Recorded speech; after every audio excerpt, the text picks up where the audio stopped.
कि आगु जो सरकार रे थिले से माने जनजाति मान को जो संवैधानिक अधिकार जी मिलिया कथा से देई ना विभिन्न कारणवश द्वितीय जे जीतवा पर ये प्रथम थर जनजाति समाज एमपी एमएलए मान को स्वागत करागला कार्यकर्ता मान सहित ग्राउंड रे कार्यकर्ता मान रहउचंती तेणु जनजातिर ग्राउंड रे जो प्रोब्लेमटा अच्छी केमती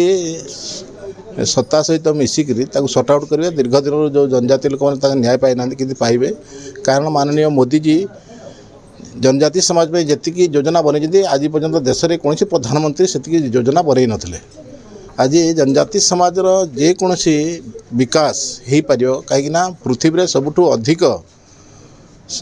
जदि किए अधिकार को संविधान रे दिखाई ताले भारतर संविधान रे मिली किंतु संवैधानिक आधार में न्याय मिल नाला। आउ सबुठु बड़ जिनस जोड़ा आज मुख्यमंत्री कहले जे सारा जोटाक जनजाति समाजर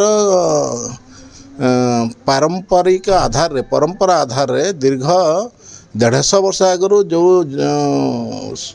आईनटा इंग्रेज बनई आ जो आधार रे समान को तांकर अधिकार दे नथिला आ जो आदिवासी समाजर परंपरा जो गाँव में बस सब जिन समाधान हो जोड़ा चली जोड़ा कम्युनिटी कैरेक्टर आदिवासी से जो खत्म हो देश में जोड़ा पेशा एक्ट जो लागू है दुर्भाग्यर कथा जे ओडिशा आज पर्यंत ये आदिवासी समाज भोट दे 24 वर्ष भोट दे सरकार बनइले किंतु सारा भारत रे सबु राज्य पेशा एक्ट लागू होता ओडिशा रे पेशा एक्ट लागू होता। मुख्यमंत्री घोषणा कले जे पेशा एक्ट लागू करेंगे जोटा कि जो दिन पार्लियामेंट रे पेशा एक्ट लागू है से दिन तार चेयरमैन कहते जे हिमालय दोहली गला अर्थात आदिवासी मान को जो राइट्स ताकर से राइट्स टाक जो दिया ही नथिला ताक पई दिया हितला किंतु एते वर्ष होला पर भी देई नाहंती आ अन्याय करछिन आदिवासी को। तेणु समस्ते खुशी अच्छी आ समस्ते मिसिकी यही भाया आदिवासी मान को न्याय देवाई चिंता कर। मुख्यमंत्री आसिले 24 वर्ष परिवर्तन घटला बीजेडी बीजेपी आप एरिया कौन समस्या अच्छी मुख्य समस्या गुड़ा नहीं मुख्यमंत्री मुख्यमंत्री केन्दुझर असुविधा इश्यू पूरा जानते कहीं दीर्घ 25 वर्ष है जो राजनीति आम सांग होकर राजनीति करूँ आ प्रत्येक क्षेत्र में सेते बेले भी 1999 मसीहा 2000 मसीहा बेलू से से विधायक भी थे मु एमपी थी आम मिसिकी दिल्ली पर्यटन जाइचु एवं मिसिकी आम सब कम करूँ जोटि से केन्दुझर टेलीकम डिस्ट्रिक्ट था आम करूँ से तो केन्दुझर को ट्रेन चल था करूँ के राउरकेला ईपीएफ ऑफिस था आनीलु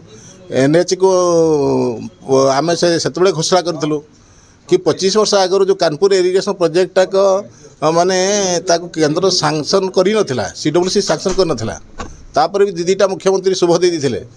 सी आसिया पर ताकू पुणी आम करके तार कंप्लीट होगा को बसला।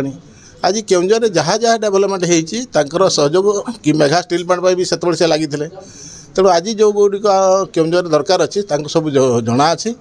आ निश्चित सी माननीय मुख्यमंत्री अच्छे ओडिशार निश्चित केउंझर केउंझर जनसाधारण राइट्स अच्छी सी पूर्ण करेंगे। देखो माननीय मोदी जी जो विजन जे भारत को सारा विश्व नंबर 1 करवा 2047 सुधा गाँव प्रत्येक लोकर विकास होता जो योजना से आधार जो लक्ष्य से आधार योजना से बनई सारी से योजना गुड़ी को इम्प्लीमेंट करने प्रॉपर न होगा कारण ओडिशा से डेवलपमेंट हो पारि ना आगु बर्तमान प्रॉपर इम्प्लीमेंटेशन करने दरकार किंतु जो मैंने 24 वर्ष धरिक इम्प्लीमेंटेशन कर आज नया मुख्यमंत्री है जी चाहूँगी जे प्रत्येक मोर ओडिशार डेवलपमेंट हो स्वाभाविक से पाखु से सहयोग मिलवा दरकार। तेणु ये मोदी ग्यारंटी को सक्सेसफुल करने प्रशासनिक अधिकार एवं लोक प्रतिनिधि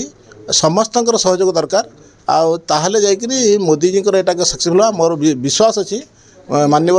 मुख्यमंत्री टीम नहीं ओडिशा रे ताको निश्चित सक्सेसफुल करेंगे।